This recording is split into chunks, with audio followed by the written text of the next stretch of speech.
Matagal na pala akong gumagawa ng content pero hindi ko pa nasasabi sa inyo kung anong class ko sa PNPA. Proud member pala ako ng 274 strong PNPA Mandayag Class of 2020. Ang ibig sabihin ng Mandayag ay mga alagad ng batas na may diwa na sumisimbolo sa bagong araw na yumayakap at umaagapay sa ginintoang lahi.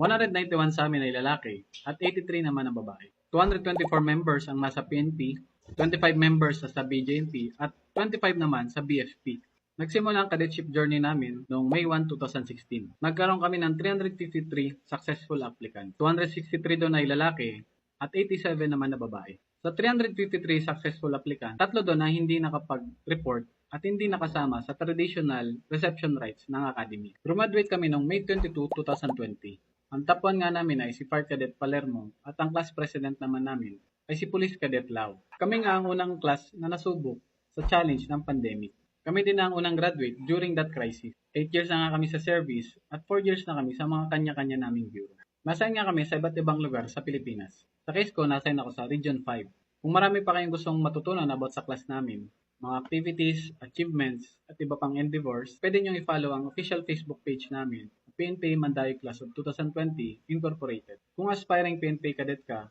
I suggest i-follow mo yung page namin para magka-idea ka at ma-inspire ka sa possible na magiging trabaho mo kapag nakapasa ka at nakagraduate sa academy. Kung may katanungan pa kayo about sa class namin, comment nyo naman.